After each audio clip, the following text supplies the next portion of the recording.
Abra sua Bíblia. Outra vez vamos ler o texto da segunda epístola de Paulo aos Coríntios, capítulo 7, do verso 5 até o verso 10. Vamos ler esse texto e aqui, iniciando, vamos trazer uma palavra para a nossa meditação nesta noite. Certamente Deus tem uma palavra para nós, para falar ao nosso coração. Diz assim a palavra do Senhor: porque mesmo quando chegamos à Macedônia, a nossa carne não teve repouso algum, antes em tudo fomos atribulados, por fora combates, temores por dentro. Mas Deus, que consola os abatidos, nos consolou com a vinda de Tito, e não somente com a sua vinda, mas também pela consolação com que foi consolado de vós, contando-nos as vossas saudades, o vosso choro, o vosso zelo por mim, de maneira que muito me regozijei. Porquanto, ainda que vos tenha contristado com a minha carta, não me arrependo, embora já me tivesse arrependido por ver que aquela carta vos contristou, ainda que por pouco tempo. Agora folgo, não porque fostes contristados, mas porque fostes contristados para o arrependimento, pois fostes contristados segundo Deus, de maneira que por nós não padecestes dano em coisa alguma. Porque a tristeza segundo Deus opera arrependimento para a salvação, da qual ninguém se arrepende, mas a tristeza do mundo opera a morte. Amém. Graças a Deus por sua palavra. Nesta epístola, queridos, no texto que nós lemos, o apóstolo Paulo está se dirigindo àquela igreja na cidade de Corinto, que ele havia fundado, onde ele esteve ali durante algum tempo, cerca de 1 ano e meio, pastoreando, estabelecendo aquela igreja. Mas depois da sua partida, problemas muitos surgiram naquela congregação, de forma que Paulo lhes escreveu a primeira carta, tratando de diversos problemas, de pecados, de falta de entendimento quanto aos dons e tantas outras coisas que estavam acontecendo ali. Parece que Paulo esteve ali uma outra vez e no capítulo 2 dessa epístola aos Coríntios ele vai fazer referência a isto e ali encontrou muitos problemas e também encontrou uma certa resistência, uma certa rejeição por parte daquela igreja.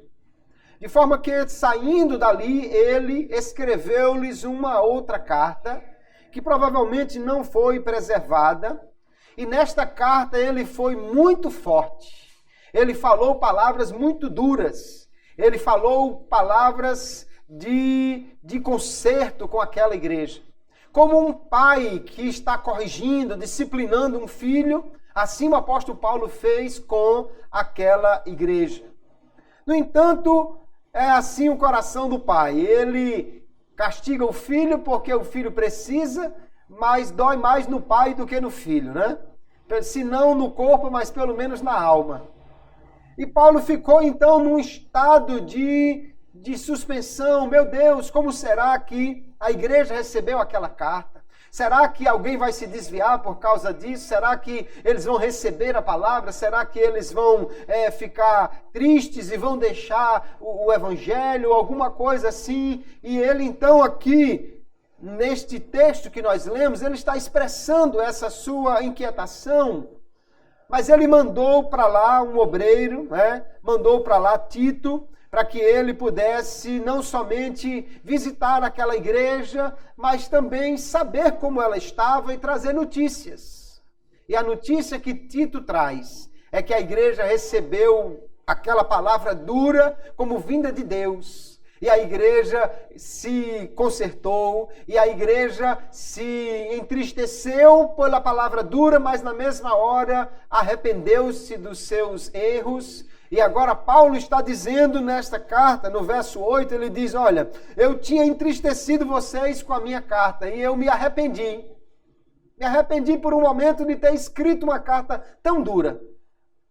Não é assim quando o pai disciplina um filho? Às vezes depois ele fica pensando, mas eu acho que eu exagerei, não precisava ter feito assim, não precisava ter dado esse castigo, não precisava ter batido, não precisava ter chamado a atenção tão forte. Mas logo em seguida ele diz, embora ele já tivesse se arrependido, porque eles ficaram tristes, agora ele estava alegre. Alegre por ter mandado aquela carta que os entristeceu, mas porque ele diz que a tristeza deles foi para o arrependimento. Eles ficaram tristes, mas se arrependeram. E isso então foi bom. E Paulo agora está alegre, não porque eles ficaram tristes, mas porque eles se arrependeram. Porque eles voltaram atrás. E assim ele diz, vocês não sofreram de mim dano nenhum. Ninguém se desviou, ninguém se afastou da igreja. Não houve nenhum dano espiritual por causa da carta que eu mandei. Pelo contrário, houve restauração por causa do arrependimento que trouxe aquela igreja. E aí o apóstolo Paulo, ele está aqui nesse jogo de palavras. Tristeza e arrependimento é algo que ele remete várias vezes nesse texto. E ele vai dizer que a tristeza, segundo Deus, opera o arrependimento para a salvação. Mas a tristeza, segundo o mundo, opera a morte. E nesta noite nós vamos tomar esse texto para falar sobre esse tema do arrependimento, com o título Arrependa-se. Nós vamos ver que o arrependimento é algo que é ordenado por Deus, e é algo que é estritamente necessário para que nós possamos alcançar a salvação, para que nós possamos estar em comunhão com Deus. O que é o arrependimento? Nós precisamos, primeira coisa, é entender o que significa o arrependimento no conceito bíblico. Porque o mundo tem várias formas de entender o arrependimento. Paulo também está dizendo que tem o arrependimento segundo Deus e o arrependimento segundo o mundo. O mundo diz assim, se arrependimento matasse, ele entende que arrependimento realmente gera morte. Mas na Bíblia nós vamos ver que arrependimento não gera morte, gera vida. Gera salvação, gera restauração de vida. Então, no conceito bíblico, o que é arrependimento? Há muitos conceitos, muitos teólogos têm uma palavra diferente, mas eu tomei uma palavra exatamente de Jacó Armínio, quando ele diz que arrependimento é a tristeza ou o pesar devido aos pecados, conhecidos e reconhecidos, a dívida da morte contraída pelo pecado e devido à escravidão do pecado com um desejo de ser libertado. A gente pode então dividir aqui essa sua descrição do arrependimento. Em primeiro lugar, ele diz que há um conhecimento do que é pecado e há um reconhecimento de que alguém tenha cometido esse pecado ou algum pecado, algo que desagrada a Deus. O arrependimento só pode acontecer naquele que reconhece que é um pecador.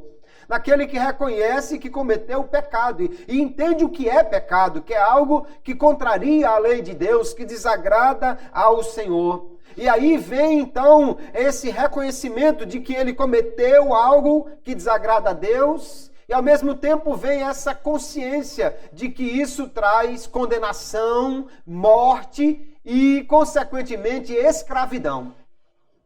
Quando o homem tem esse entendimento, começou o arrependimento na sua vida. Mas não para por aí. Depois do entendimento e do reconhecimento do pecado, ele diz, é uma tristeza ou um pesar. Há uma tristeza por ter desagradado a Deus, por ter ofendido a Deus. Primeiro o homem reconhece que fez alguma coisa. Depois ele simplesmente não fica no reconhecimento. Porque o reconhecimento por si só, irmãos, não é arrependimento. Alguém pode dizer, eu sou um pecador, e daí? Ele pode reconhecer que é um pecador, mas não está nem um pouco triste por causa disso. Ele pode reconhecer que comete pecados, mas ele pode dizer que não está nem um pouco se importando com isso. Não, o arrependimento, além do reconhecimento do pecado, há uma tristeza por tê-lo cometido, por ter ofendido a Deus. Mas não para somente por aí. Se for só na tristeza, pode ser um remorso. e aí gerar apenas um desespero. Meu Deus, eu fiz coisas terríveis, Deus nunca vai me perdoar, e a pessoa pode levar ao desespero e não à mudança, ao arrependimento. Há ainda um outro ponto aqui, que é o desejo de ser libertado. Ou seja, há um movimento, uma vontade de deixar a vida de pecado e seguir um outro caminho. Isso é o arrependimento segundo a Bíblia. Alguém reconhece que é pecador, se entristece porque entende que isso desagrada a Deus e está com vontade, desejoso de mudar, de seguir um outro caminho. Nós podemos ver no Novo Testamento diversas palavras que são utilizadas para falar de arrependimento. Cada uma delas destaca uma dessas faces, uma dessas características que o arrependimento bíblico tem. Há uma palavra que enfatiza somente a tristeza, o pesar pela vida de pecados que alguém cometeu. Nós vamos ver na Bíblia Sagrada pessoas assim, que se entristeceram porque reconheceram que haviam feito algo que desagrada a Deus, algo que não trazia a satisfação de Deus. Há uma outra palavra que enfatiza a mudança da mente. Esse entendimento de que o que cometeu-se é errado, é pecado e que isso não agrada a Deus. E há uma outra palavra que enfatiza a mudança de direção na vida, a completa transformação que o arrependimento genuíno, verdadeiro, gera na vida da pessoa. Nós vamos ver ao longo da palavra aqui esses textos e como ele nos mostra que o arrependimento é algo que precisa acontecer na vida do pecador e que também é algo que somente Deus pode gerar na vida do homem. Primeiro vamos entender que o arrependimento é algo necessário. Se alguém é pecador, e todo homem é um pecador ao nascer, todo homem nasce já com o vírus do pecado, né? Nasce já com uma inclinação para fazer aquilo que desagrada a Deus, então todo homem é um pecador por natureza. E por ser um pecador, ele precisa de arrepender-se. Foi isso que Jesus veio pregar. Jesus não veio pregar somente o amor. Tem gente que diz que Jesus veio só pregar o caminho para Deus, que Jesus veio só pregar o amor entre os homens, que Jesus veio pregar a paz. Não, Jesus veio pregar também o arrependimento. Mateus capítulo 9, verso 13, ele diz: Ide, porém, e aprendei o que significa. Misericórdia quero e não sacrifício, porque eu não vim a chamar os justos, mas os pecadores ao arrependimento. Jesus está aqui numa casa, a casa de Mateus, está sendo interrogado ou mesmo está sendo condenado pelos fariseus porque ele está comendo com homens que eles consideravam impuros. Ele diz, mas quem precisa de médico não são os que estão com saúde, são os que estão doentes. Então eu vim chamar não os justos, mas os pecadores ao arrependimento. Porque, na realidade, o homem não podia ser justificado diante de Deus, senão voltando-se para Jesus e para a sua obra. Então, Cristo veio para que pecadores pudessem se arrepender e serem transformados em filhos de Deus. Essa é a mensagem de Jesus, é a mensagem de João Batista, o seu precursor, quando ele começa a pregar, dizendo que os homens precisam se arrepender. Esta é uma condição para entrar no reino de Deus. Nós vamos ver Mateus capítulo 3. João Batista, primeiramente, dizendo, naqueles dias apareceu João Batista pregando no deserto da Judéia e dizendo, arrependei-vos, porque é chegado o reino dos céus. Mateus não fala reino de Deus, né? Porque ele escreve para judeus e o judeu não pronuncia o nome de Deus para não ferir o terceiro mandamento, mas ele chama de reino dos céus no mesmo sentido. Para entrar no reino de Deus é preciso se arrepender, é uma condição, mudar da vida de pecador para uma vida de súdito do rei é necessário. Jesus vem com a mesma pregação e nós vamos ver então que isso é necessário para que o homem seja salvo. Ninguém pode ser salvo sem reconhecer que é um pecador e sem mudar de vida. Isso é o arrependimento. Nós vamos encontrar Jesus dizendo lá em Lucas capítulo 13, quando ele conta a história de homens que foram mortos no templo e que Pilatos misturou o sangue deles com o do sacrifício, ou seja, provavelmente ele invadiu o templo na hora do sacrifício. E alguém pode dizer, mas isso foi uma tragédia. Jesus fala também de uma torre que caiu sobre os homens e eles morreram. Alguém pode dizer, aqueles homens eram muito azarados ou amaldiçoados. Jesus diz, não, vos digo antes, se vos não arrependerdes, todos de igual modo perecereis. Não há homem que não seja pecador e, portanto, não há homem que possa salvar-se sem primeiro arrepender-se dos seus pecados. Nós vamos encontrar lá em Atos capítulo 3, o apóstolo Pedro está pregando. Diante daquela multidão, ele diz, arrependei-vos, pois, e convertei-vos, para que sejam apagados os vossos pecados e venham assim os tempos do refrigério pela presença do Senhor. Ou seja, para que alguém tenha os seus pecados perdoados, ele precisa se converter e precisa se arrepender. Nós vamos ver que arrepender e se converter são duas coisas que estão diretamente interligadas. E se alguém não fizer isso, não terá o perdão dos pecados. E se não tiver o pecado perdoado, também não pode entrar no reino de Deus, não pode ser salvo, não pode estar na presença do Senhor. Nós vamos encontrar lá em Atos capítulo 17 ainda, o apóstolo pregando no Areópago, dizendo que Deus manda a todos os homens em todos os lugares que se arrependam. Todo homem precisa se arrepender, porque todo homem é um pecador.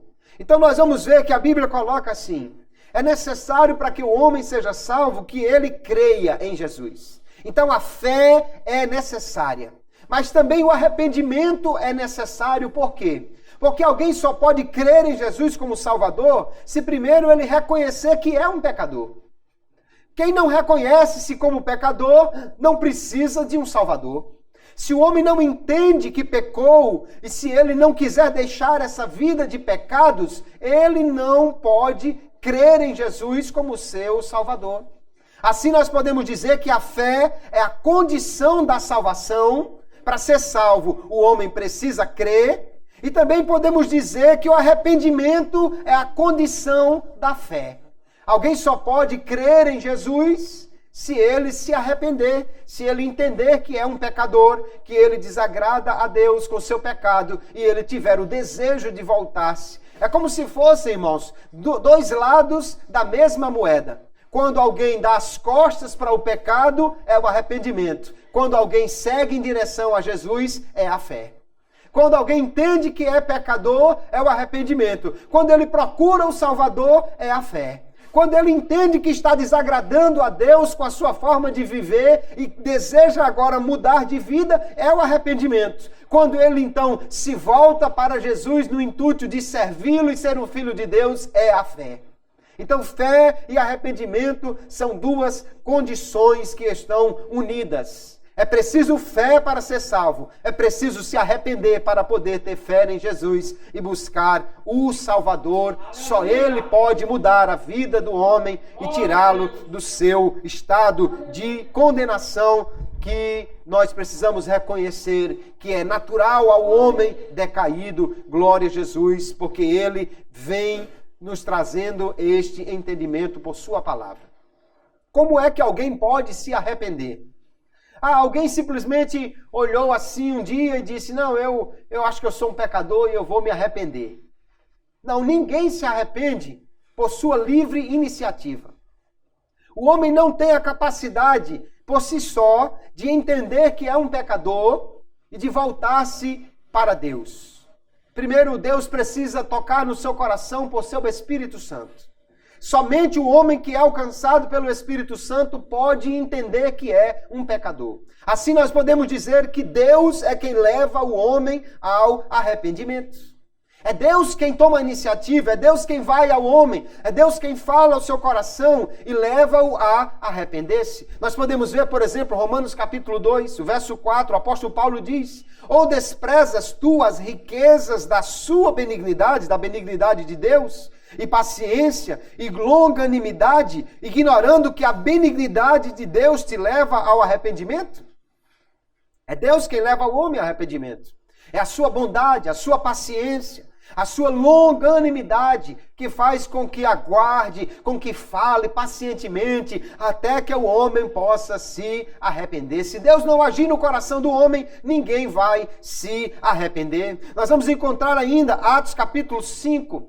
Nós vamos ver no verso 31 que o apóstolo está pregando e dizendo: Deus com a sua destra o elevou a príncipe e salvador, ele está falando de Jesus, para dar a Israel o arrependimento e a remissão dos pecados. Então nós vamos entender, queridos, que arrependimento é algo que vem de Deus.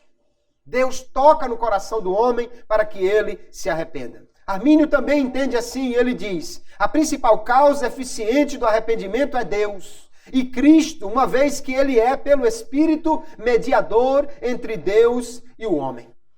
O homem, então, só pode se arrepender quando ele é alcançado pelo Espírito Santo, que foi enviado por Jesus, que da parte de Deus fala ao coração do homem para que ele possa crer. Nós vamos encontrar ainda Armínio dizendo: a causa desse arrependimento é Deus, pela sua palavra e pelo Espírito em Cristo. Ele vai colocar agora a palavra também como um meio pelo qual o Espírito Santo vai revelar ao homem que ele é um pecador e que ele está fazendo algo que desagrada a Deus. E é em Cristo, porque ele é o mediador, o intercessor. Ele diz: pois é um arrependimento que tende não ao desespero, mas à salvação.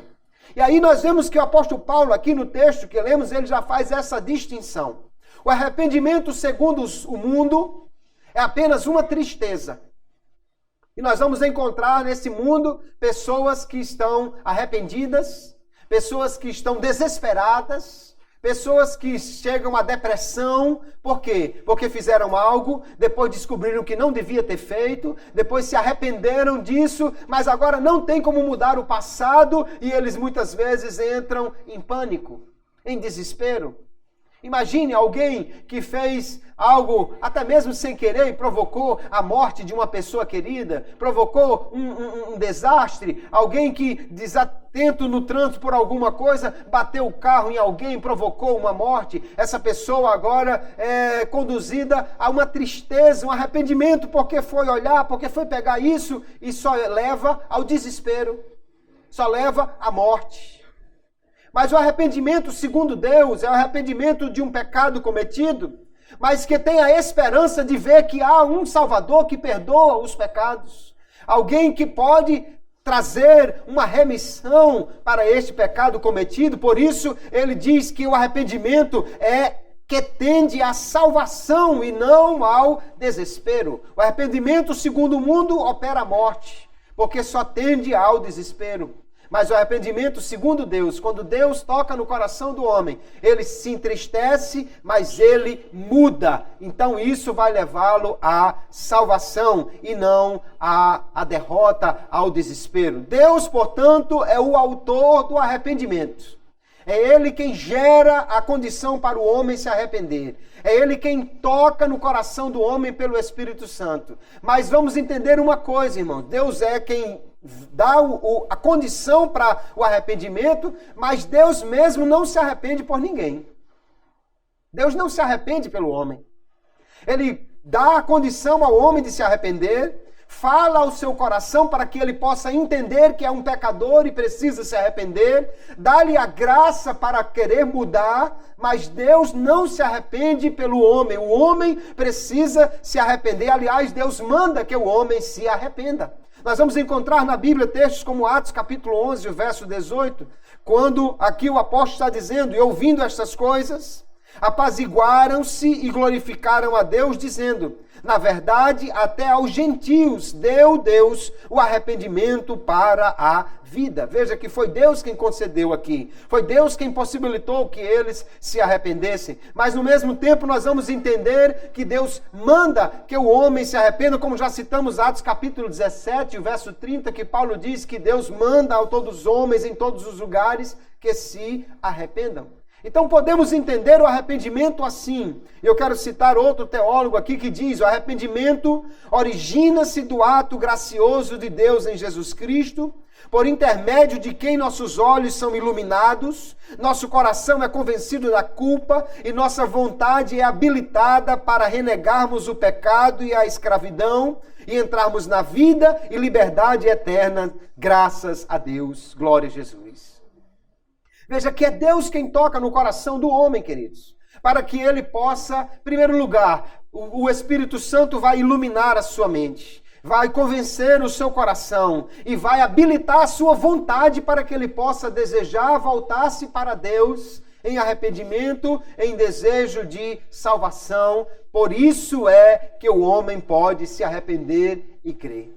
Ninguém pode dizer assim: ah não, porque eu sou uma pessoa racional, eu li a Bíblia e eu entendi que sou um pecador e quis a salvação. Ou alguém dizer assim: não, eu sempre fui uma pessoa boa, que sempre desejei fazer alguma coisa para Deus. Ou alguém dizer: não, eu sempre fui uma pessoa que gostei de viver em paz e por isso eu também procurei reconciliar-me com Deus. Nada disso é verdade em relação ao homem natural. Isso só é verdadeiro em relação ao homem que foi tocado pelo Espírito Santo. É Ele quem toca no coração para que alguém possa desejar o arrependimento, buscar a Deus, entender que é um pecador. É pelo Espírito Santo que estas coisas são geradas no coração do homem. Então é pela graça de Deus que o homem é levado ao entendimento e ao arrependimento. Ao entendimento que ele é um pecador e ao arrependimento. É pela graça que é chamada graça preveniente, ou seja, aquela que vem antes. Graça preveniente, portanto, diz o teólogo Wesley Duell, que é aquela que o Espírito Santo providencia enquanto prepara uma pessoa para experimentar o nascimento espiritual. Então, o que o Espírito Santo toca no coração, aquilo que o Espírito Santo fala ao entendimento, aquilo que ele ilumina os olhos de alguém para entender que é um pecador e precisa mudar, isso é o que nós chamamos de graça preveniente. A graça de Deus que vem antes da salvação, que prepara o homem para a salvação. E a conversão, então, do homem é uma obra na qual a graça de Deus, a iniciativa de Deus, se combina com a resposta pessoal do indivíduo, do homem. Ou seja, Deus é quem toca no coração, Ele é quem dá a graça para o homem poder querer mudar, Ele é quem convence o homem do seu pecado, mas Ele não se arrepende pelo homem. O homem precisa se arrepender, e aí nós podemos distinguir, irmãos, o que Deus dá ao homem não é o arrependimento em si, mas é a oportunidade de arrepender-se. Deus não arrepende-se pelo homem. Deus não muda pelo homem, o homem precisa mudar. Precisa mudar o seu caminho, dar uma volta de 180 graus. Ele ia nesta direção e ele agora volta e vai na direção contrária, porque ele estava em direção à condenação e seguindo a Satanás, e agora ele dá uma meia volta e segue em direção a Cristo e à salvação, porque o Espírito de Deus lhe falou ao coração, lhe iluminou e lhe capacitou para desejar a salvação. Deus é quem prepara o coração do homem, mas o homem precisa agir nesse sentido, precisa empregar essa graça que recebe de Deus para poder se arrepender. Assim nós podemos distinguir o arrependimento, que é um ato do homem, ou seja, é o homem quem precisa praticar o ato do arrependimento, ele recebe de Deus a graça para isso, mas ele precisa confessar o seu pecado e voltar-se para Jesus. Enquanto a regeneração é um ato de Deus. Quando ele, pela fé, abraça Jesus como seu Salvador, aí Deus gera nele uma nova criatura. Aleluia! A nova criatura não é gerada porque o homem quis, é gerada porque Deus determinou que aquele que crê será uma nova criatura. Isso é ato de Deus, regenerar o homem. Mas voltar-se para Deus, depois de ter recebido a graça do Senhor para isso, é um ato que o homem precisa praticar. A Bíblia então vai dizer muitas vezes: arrependa-se e creia. Arrependa-se e creia. Nós não podemos hoje pregar apenas um evangelho que diz: venha para Jesus que você vai ser abençoado. Não podemos pregar um evangelho que diz apenas: você quer mudar de vida, você quer sair do fundo do poço, você quer melhorar financeiramente, você quer resolver os seus problemas familiares, venha para Jesus. Nós precisamos primeiro dizer ao homem: arrependa-se dos seus pecados, e você será então agora uma nova criatura pela fé em Jesus. Mas primeiro é preciso abandonar a vida de pecado. Há uma pregação por aí que apresenta Jesus como um solucionador de problemas. Em vez de você ir num terreiro, em vez de você ir numa cartomante, em vez de você ir em outro lugar, venha para Jesus e ele vai resolver o seu problema melhor do que você resolveria lá, e talvez até mais barato, porque a oferta pode ser menor do que você pagaria lá. Não, não é esse o evangelho de Jesus. O evangelho de Jesus é: arrependa-se do seu pecado e creia em Jesus como seu Salvador, e então a sua vida vai mudar. Aleluia! Porque a primeira e maior bênção que Deus tem para o homem é a libertação do pecado. Aleluia! E a comunhão com Jesus Cristo pela fé nele. Glória seja dada ao nome de Jesus. O arrependimento, então, queridos, é algo que vem ao homem pela graça de Deus. É uma obra da graça divina, a graça preveniente, a graça que vem antes. É o resultado, então, de uma obra cheia de graça do Espírito Santo na alma das pessoas. Ninguém se arrepende porque ele simplesmente resolveu fazer isso, mas porque o Espírito Santo toca no coração. A primeira coisa que o Espírito Santo faz é o quê? Qual é a primeira obra do Espírito Santo no coração do homem? Ele o convence do pecado. Ele traz a convicção de que o homem é um pecador. E nós vamos encontrar, Atos capítulo 2, o verso 37, o resultado aqui de uma pregação que o Espírito Santo aplicou ao coração e o que ela trouxe: o reconhecimento do pecado e a tristeza. Aí diz o texto: quando ouviram isso, ficaram aflitos em seu coração e perguntaram a Pedro e aos outros apóstolos: irmãos, que faremos? Alguém que foi tocado pelo Espírito Santo, quando a palavra estava sendo pregada, sentiu uma aflição no coração. Isso se chama a tristeza segundo Deus. Isso se chama a operação do Espírito Santo trazendo contrição ao coração. Houve um homem chamado David Bernard que pregou a palavra de Deus. David Brainerd pregou nos Estados Unidos aos índios.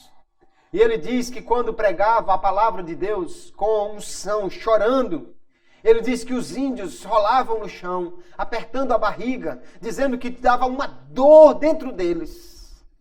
E essa dor não era outra coisa senão a contrição no Espírito que o Espírito Santo gerou. A tristeza na alma, segundo Deus, pelo pecado que eles estavam vivendo. E o desejo agora de se arrepender e de voltar-se para Deus. A primeira coisa que o Espírito Santo traz ao coração do homem é essa convicção do pecado, essa tristeza pelo pecado. É o Espírito Santo quem gera isso. João 16, o verso 8, Jesus disse: e quando ele vier, ele está falando do Espírito Santo, convencerá o mundo do pecado, da justiça e do juízo. Do pecado, porque eles não creem em Jesus. Ele vai então convencer o homem que ele é um pecador. Do juízo e da justiça, porque Deus é um Deus de justiça que vai colocar tudo nos seus devidos lugares, e o juízo de Deus virá para aquele que não se arrependeu. O Espírito Santo mostra isso ao homem e ele então vai ser levado ao arrependimento. Mas o Espírito Santo ainda tem uma outra operação a fazer na vida do homem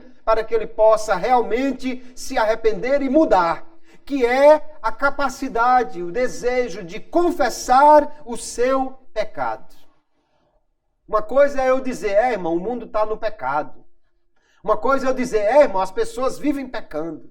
Uma coisa é eu dizer, irmão, a coisa está indo cada dia de mal a pior. Outra coisa é dizer, eu pequei.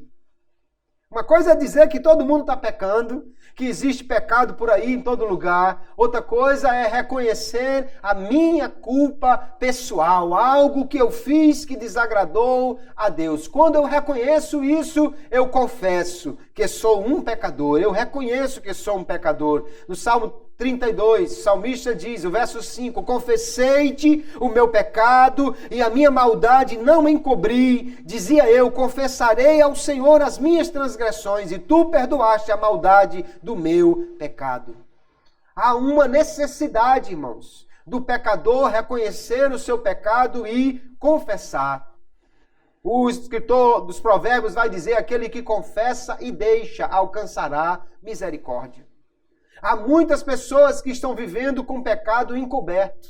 Tanto pessoas que nunca aceitaram Jesus como seu Salvador, como pessoas que já declararam que Jesus é o seu Salvador, mas que cometem pecados, nós vamos falar ainda sobre isso, e que estão encobrindo estes pecados. O salmista vai dizer que o pecado é como uma doença nos ossos, que lhe gera aquele desconforto por dentro. Nós precisamos, queridos, ser levados pelo Espírito Santo, deixarmos Ele nos conduzir a confessar os pecados que tenhamos cometido, para que possamos ser libertos deles. A Bíblia diz, Romanos 10 e 9, se com a tua boca confessares ao Senhor, em teu coração creres que Ele ressuscitou dos mortos, serás salvo. É necessário confessar.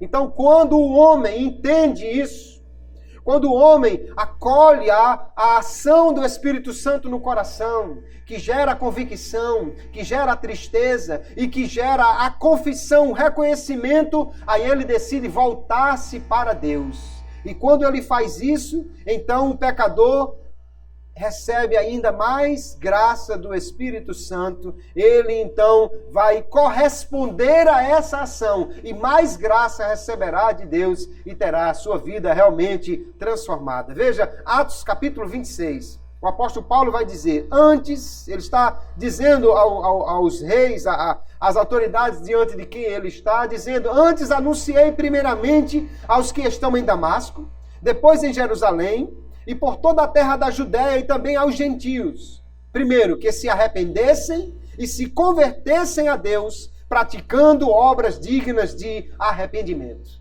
Ele está dizendo que primeiro alguém precisa se arrepender, mas não basta se arrepender, não basta apenas ter a tristeza, é preciso se converter, é preciso deixar a vida de pecado, é preciso voltar-se para Deus e praticar obras dignas de alguém que se arrependeu dos pecados e os abandonou. Nós vamos encontrar ainda Isaías capítulo 55, veja o verso 7, como Deus diz ao homem, deixe o ímpio o seu caminho e o homem maligno os seus pensamentos, volte-se ao Senhor, que se compadecerá dele, e para o nosso Deus, porque é generoso em perdoar. Aleluia.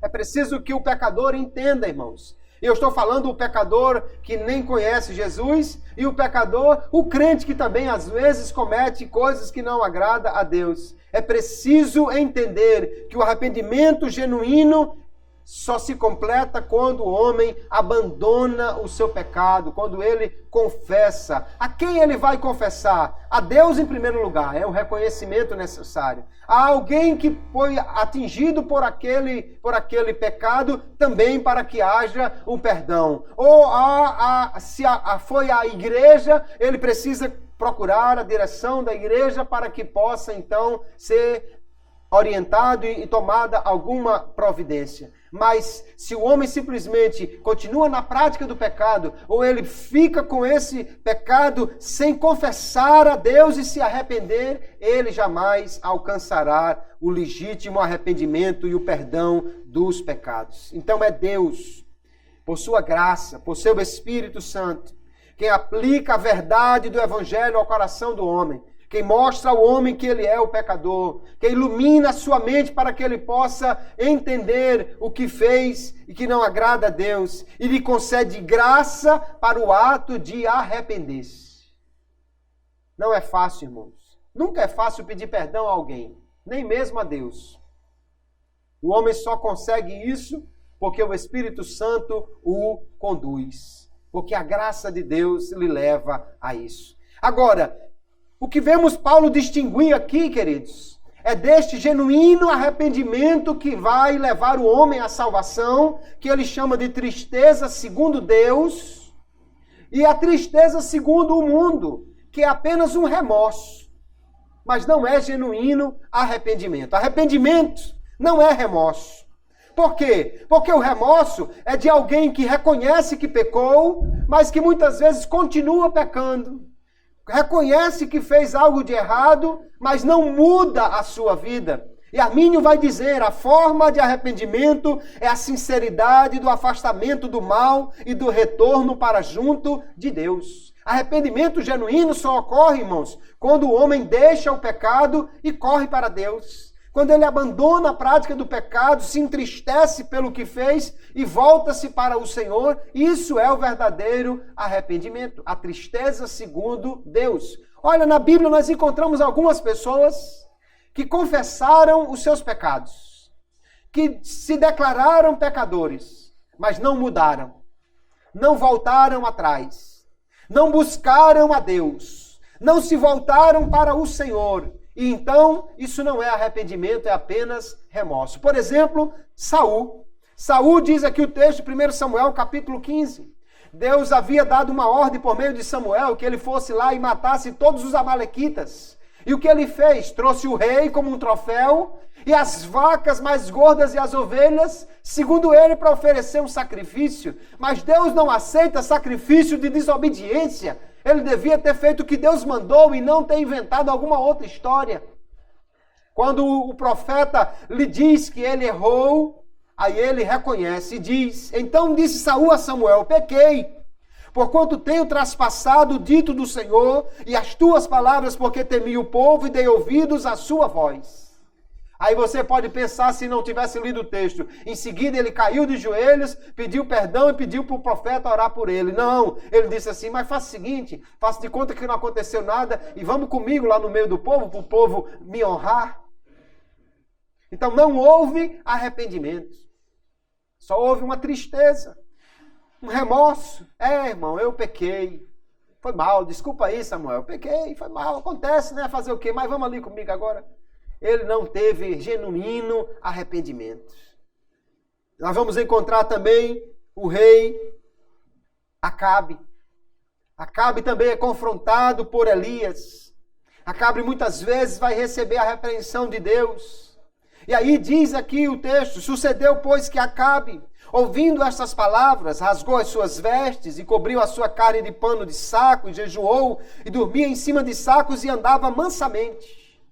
Aí você vai dizer, então ele mandou destruir todos os ídolos, mandou expulsar todos os profetas de Baal e adorou unicamente ao Senhor Deus. Não, ele continuou sendo um adorador de Baal.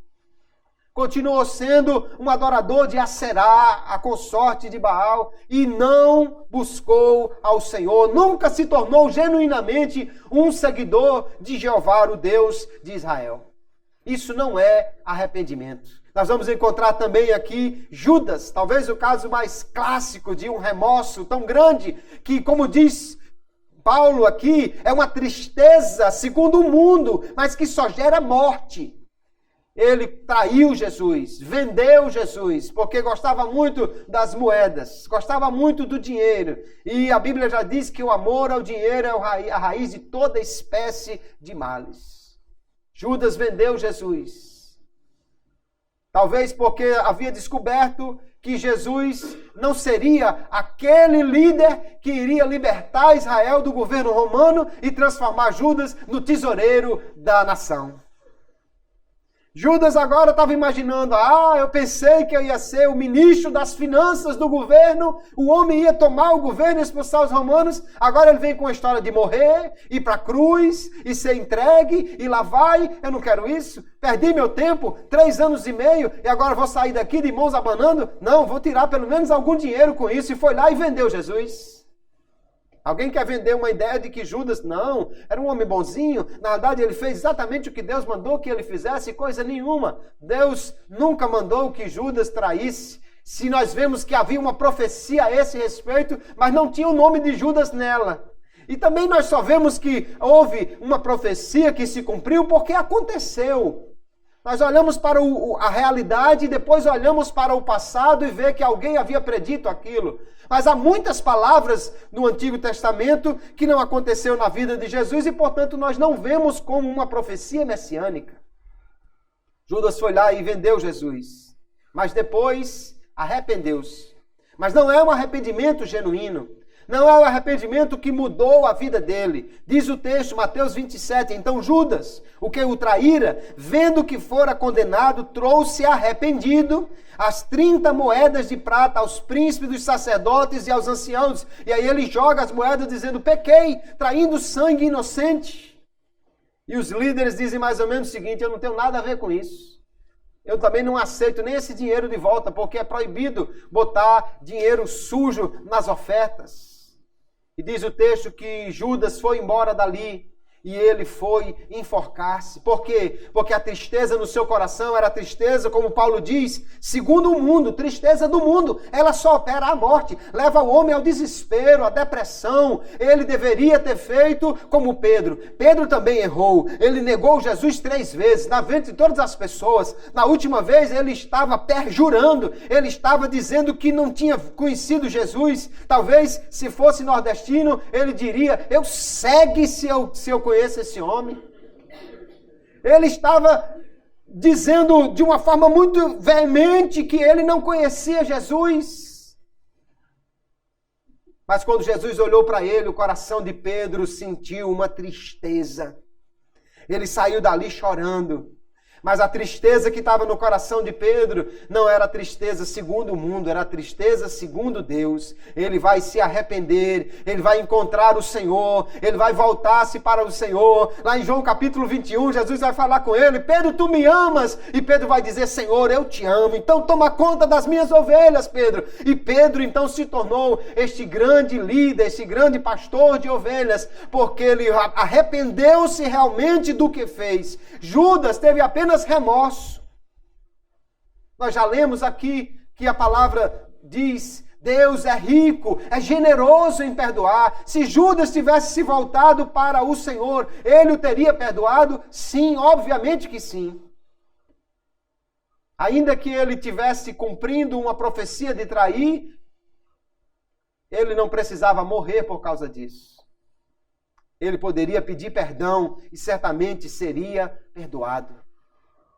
Quando lá em Atos nós vamos encontrar dizendo que ele foi para o lugar que era devido, não quer dizer que ele estava predestinado a morrer daquela forma, mas sim que aquele que peca e não se arrepende está mesmo destinado à condenação.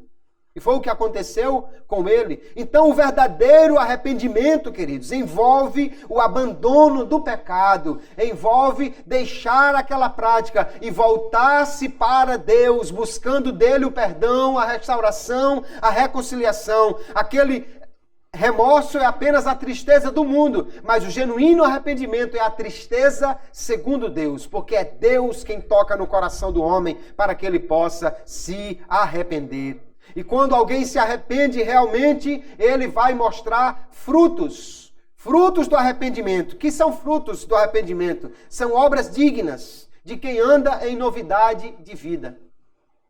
Se alguém diz, eu me arrependo, mas no outro dia está fazendo a mesma coisa, esse arrependimento não é genuíno. Se alguém diz, eu me arrependo, mas no mesmo instante já está pensando como vai voltar, ou alguém que diz, não, eu vou, faço, mas depois eu peço perdão, Jesus me perdoa, isso não é arrependimento. Nós vamos encontrar aqui, 2 Coríntios capítulo 5, verso 17, dizendo, assim que, se alguém está em Cristo, nova criatura é, as coisas velhas já passaram, eis que tudo se fez novo, aleluia. João vai dizer na sua primeira epístola, capítulo 2, verso 6, aquele que diz que está nele, deve andar como ele andou, aleluia. O verdadeiro arrependimento opera mudança de vida, irmãos.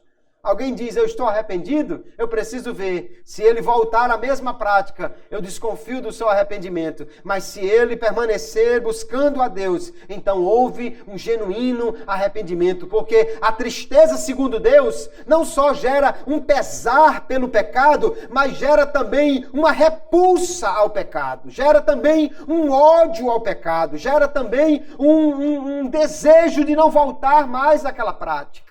Esse é o arrependimento segundo Deus. Os cristãos precisam ouvir sobre o arrependimento. Precisam pensar sobre o arrependimento. Porque o arrependimento, queridos, não é algo que acontece só naquele dia que alguém aceitou Jesus como seu Salvador. Naquele dia, realmente, o pecador, ele foi tocado pelo Espírito, ele recebeu a graça de Deus, o Espírito Santo lhe convenceu que ele era um pecador e lhe deu graça suficiente para mudar de vida e ele aceitou a Jesus e foi feito nova criatura. Mas acontece que os crentes, os remidos, os lavados, os transformados, os eleitos, muitas vezes também fazem coisas que desagradam a Deus. Muitas vezes os cristãos pecam, mas quando os cristãos pecarem, eles precisam também se arrepender, confessar e deixar de praticar aquilo que não agrada a Deus. O apóstolo João escreveu as suas epístolas para os crentes. Não foi para os ímpios, não. Ele escreveu aos cristãos, aos chamados por Deus, aos eleitos de Deus, a igreja do Senhor. Mas ele escreve dizendo assim, capítulo 2 da primeira epístola, verso 1: Meus filhinhos, essas coisas vos escrevo para que não pequeis. Esta é a vontade de Deus, que o crente não peque. Mas João continua: e se alguém pecar, por quê? Porque o pecado ainda é uma possibilidade para o cristão. Não deve ser uma necessidade. Aliás, não é uma necessidade se ele é cristão. Ou seja, o cristão pode viver sem pecar. O ímpio não, ele só pode viver pecando. Mas para o cristão, o pecado não é uma necessidade. No entanto, é uma possibilidade. Porque há as tentações. Porque há o tentador. Porque há a oferta do mundo. Porque há muitas coisas que são colocadas diante do crente. Porque nós não somos infalíveis. Mas nós precisamos ter cuidado. E aí o apóstolo diz: não pequeis, mas se pecardes, temos um advogado para com o Pai, Jesus Cristo, o justo. Aleluia. Se alguém pecar, não pode simplesmente agora dizer: eu pequei, não tem mais jeito. Não, nós temos um advogado. E ainda ele no verso 1, capítulo 1, verso 9 da mesma epístola, ele diz: se confessarmos os nossos pecados, ele é fiel e justo para nos perdoar os pecados e nos purificar de toda a injustiça. Aleluia. A regra de Deus é: não peque, viva de maneira a agradar ao Senhor. Mas se pecar, há esta possibilidade. O pecado, no entanto, queridos, não pode ser um hábito contínuo na vida do crente. O pecado não pode ser uma coisa costumeira na vida do crente. O pecado pode, no máximo, ser um acidente na vida do crente. Você, quando vai dirigindo um carro, ou quando você está pilotando um barco, ou você andando de bicicleta, você quer andar direitinho. Mas pode acontecer um acidente. De repente, uma coisa que não estava programada, você caiu no buraco, você não prestou atenção, bateu em alguma coisa, encostou em alguma coisa. Isso é um acidente. Pecado para o crente tem que ser, no máximo, assim. Não prestou atenção direito, não olhou direito, não vigiou e agora cometeu um pecado. Mas ato contínuo, é preciso se arrepender dele. E é o Espírito Santo quem fala ao coração para isso. É preciso confessar o pecado e abandonar esta vida, porque nós temos do Senhor a promessa que Ele perdoa todas as vezes que nós nos voltamos para Ele em confissão de pecado. Aleluia. Como filhos de Deus, irmãos, nós temos que andar de maneira que agrade ao Senhor e vigiar para não cometer pecados. 1 Coríntios 10 e 12, ele diz: aquele que pensa que está em pé, olhe que não caia. Tem gente que se acha muito forte, muito seguro, mas o texto diz assim: aquele que cuida, que pensa que está em pé, olhe que não caia. E Jesus, Mateus 26 e 41, ele avisa aos apóstolos. Eu acho interessante, porque Jesus não está falando aqui com o novo convertido, ele não está falando aqui com a multidão em geral, ele está falando com os seus 12 apóstolos, aliás, os 11 já aqui, né? Ele está falando com eles, lá no Getsêmani, e ele diz assim, vigiai e orai, para que não entreis em tentação. Na verdade, o espírito está pronto, mas a carne é fraca. Só que alguém só lembra da última parte do versículo, quando peca diz assim, irmão, mas porque a carne é fraca. Não, mas volte um pouquinho, diz assim, mas o espírito está pronto. Se o Espírito está pronto, quer dizer que nós temos o Espírito Santo morando em nós e ele nos dá poder suficiente para resistir à tentação e evitar a queda. O problema é que você precisa voltar mais um pouquinho quando ele diz vigiai e orai. A dificuldade, irmãos, é porque infelizmente os crentes hoje oram pouco e vigiam menos, parece. Porque se nós vivemos uma vida de oração, aleluia, e vigiar, o que é vigiar? Vigiar é conferir o que está acontecendo na minha frente com a palavra de Deus. Isso aí eu não posso fazer não, porque a palavra de Deus diz que eu não devo. Isso ali eu nem vou lá, porque a palavra de Deus diz que eu não devo fazer isso. A palavra guardada no coração é verdadeiro antídoto contra o pecado, contra a queda. E a oração fortalece o crente para que ele possa estar de pé e resistir às tentações. A oração nos aproxima de Deus. O problema, queridos, é que nós oramos pouco. No dia da oração vem muito menos gente do que no dia da sorvetada. No dia do ciclo de oração vem muito menos gente do que no dia do jantar. No dia da festa vem muita gente, mas no matutino não vem quase ninguém. Nós precisamos orar mais. Porque se mais orarmos, não sou eu que estou dizendo, é Jesus. Quando Jesus diz uma coisa, como receita para você não cair, meu irmão, é preciso tomar cuidado nisso. Ele diz, vigiai e orai, para não entrar em tentação. Aleluia. É o Espírito de Deus quem avisa ao nosso coração. Agora, se nós pecarmos, então precisamos nos arrepender. Mas se vigiarmos e orarmos, esses acidentes acontecerão com menor regularidade na nossa vida. Se alguém pecar, no entanto, voluntariamente, se alguém pecar e continuar pecando e não se arrepender, ele não pode ser restaurado, porque Deus não perdoa pecados não confessados. Deus não perdoa aquele que não se arrepende.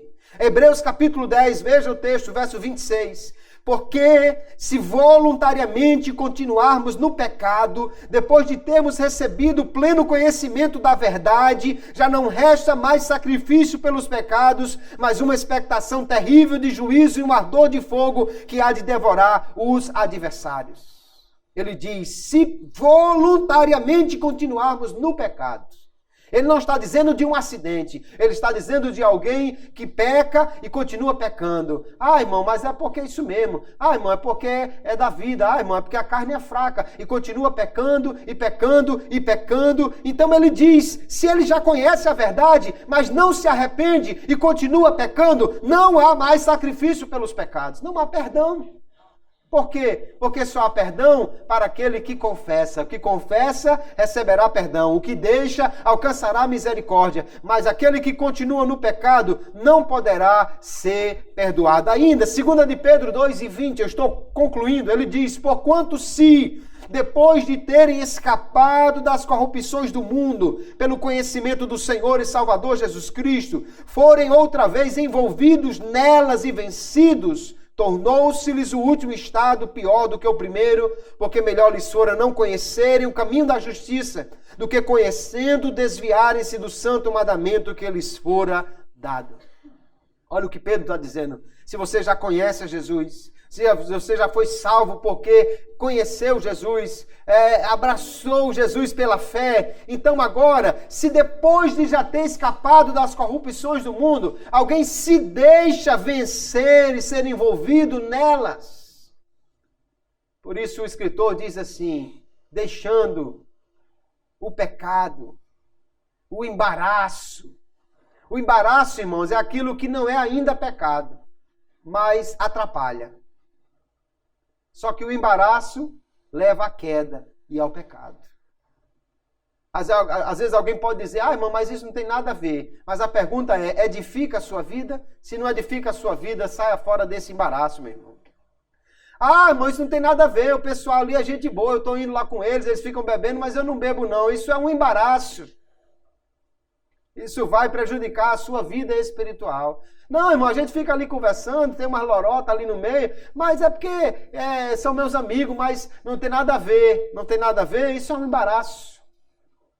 E o embaraço faz com que a carreira diminua e o pecado que tão de perto nos rodeia pode nos alcançar. Então nós precisamos vigiar, orar, fugir dessas coisas e nos arrependermos dos pecados, das ofensas, daquilo que havemos feito contra Deus para recebermos o perdão e sermos restaurados. O arrependimento, portanto, queridos, o verdadeiro arrependimento é essa tristeza segundo Deus, que o Espírito Santo opera no coração do homem e que leva ele da contrição, reconhecimento do pecado e essa tristeza até a conversão, o abandono do pecado para voltar-se para Jesus. Isso é necessário para que o pecador alcance o perdão dos seus pecados. Somente pela graça de Deus o homem pode arrepender-se e pode mudar realmente de vida. Só o Espírito Santo faz isso no coração do homem. No entanto, o homem precisa cooperar com esta graça. Como? Praticando os atos dignos de arrependimento. Voltando-se realmente para Deus. Os que negligenciarem esta graça e rejeitarem essa oferta de salvação, ou esse clamor do Espírito Santo no coração que ele chama ao arrependimento, quem rejeitar isso e se entregar ao pecado, vai ser condenado eternamente. Deus não perdoa pecados não confessados de um coração impenitente que não se arrepende, mas todo aquele que se arrepender e voltar para o Senhor, receberá dele o perdão dos pecados. Que nesta noite nós possamos rever o nosso coração. Se há algo que precisa ser reparado, confessado, meu irmão, ainda hoje, fale com Deus.